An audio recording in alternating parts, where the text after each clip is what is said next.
एक नगर में भगवान शिव का एक भव्य मंदिर था, जहाँ हर वर्ष दूर दूर से भक्तजन शिव जी के दर्शन के लिए आते रहते थे। श्रावण का महीना था।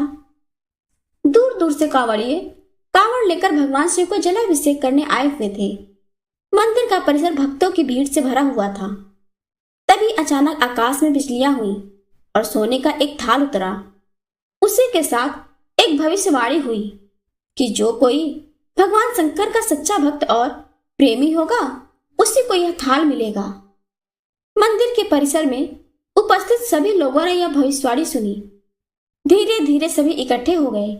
जो लोग मंदिर की व्यवस्था देखते थे, उन्हें तो पूरा विश्वास था कि यह थाल हमें ही मिलेगा, इसलिए वे सबसे आगे जाकर खड़े हो गए।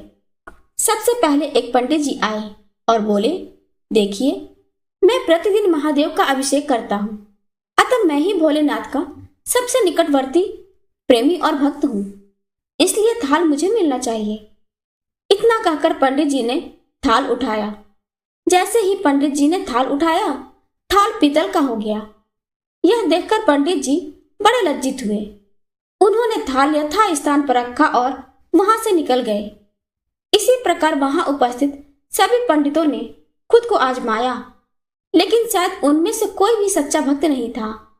उन्हें भी थाल यथा स्थान पर रखकर चले जाना पड़ा। इसके बाद उस नगर के राजा का आगमन हुआ। राजा साहब आगे आए और बोले, मैंने महादेव के मंदिर में बड़ी भारी दान दक्षिणा दी है, इसलिए यह थाल मुझे मिलना चाहिए। इतना कहकर राजा साहब आगे बढ़े और थाल उठाया। जैसे ही राजा ने थाल उठाया, थाल तांबे का हो गया। यह देखकर महाराज भी लज्जित हुए और थाल यथास्थान रखकर एक तरफ खड़े हो गए।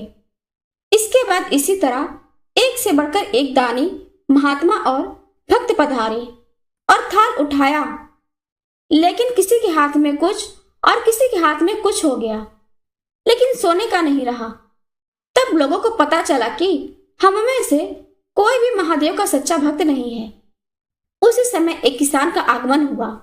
वो बेचारा महीनों बाद आज सावन के सोमवार के शुभ अवसर पर शिव जी के दर्शन करने आया था। गरीबी और गृहस्थी के बोझ तले दबा दिन रात खेतों में मेहनत मजदूरी करके अपना और अपने परिवार का गुजारा करता था। अभी रास्ते में आ ही रहा था कि कोई भिखारी मिल गया और कुछ खाने को मांगने लगा। इस किसान को दया आ गई। अपने खाने के लिए जो खाना लाया था, वह उसने उस भिखारी को दे दिया। थाल के बारे में इसने भी सुना था, लेकिन इसने उस ओर कोई ध्यान ही नहीं दिया। सीधा मंदिर में गया और महादेव का पूजन करके बाहर आ गया। परिक्रमा करके जाने को हुआ, तभी पीछे से एक व्यक्ति बोला, भाई, तुम भी थाल को उठाकर देख लो, हो सकता है तुम्हें वह सच्चे भक्त हो जिसके लिए यह थाल आया है। किसान को लगा वह व्यक्ति उसका मजाक बना रहा है। किसान ने हंसते हुए कहा, भाई, मैं तो कभी कोई पूजा पाठ नहीं करता, महीनों में एक आध बार मंदिर आ पाता हूँ, मैं कैसा सच्चा भक्त। वह अजनबी बोला, भाई, हम तो देख चुके हैं, हमारी भक्ति तो 2 कौड़ी की भी नहीं है। अब तुम भी अपना हाथ लगाकर देख लो, सोने का थाल मिले न मिले, किंतु पता चल जाएगा कि तुम्हारी भक्ति में कितनी सच्चाई है। लोगों के बहुत आग्रह करने पर आखिर उस भोले भाले किसान ने जाकर थाल उठा ही लिया। जैसे ही उसने थाल उठाया, लोगों के आश्चर्य का ठिकाना नहीं रहा। सोने का थाल रोशनी से चमचमाने लगा। यह देख सब लोगों में खुशियों की लहर दौड़ गई।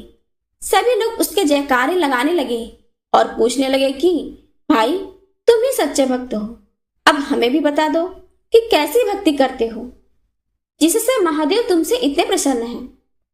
तो किसान बोला, भाई, मैं कोई भक्ति नहीं करता, मैं केवल दिन रात खेतों में काम करता हूँ और थोड़ा समय निकालकर जरूरतमंद लोगों की मदद करता हूँ।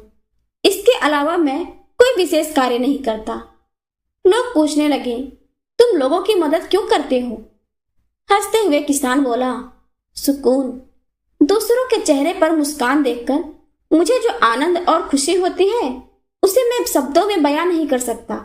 शायद यही कारण है कि महादेव मुझसे खुश हैं, इसलिए हमेशा याद रखें, सत्कर्म का आरंभ भी आनंद से होता है और अंत भी आनंददायक होता है।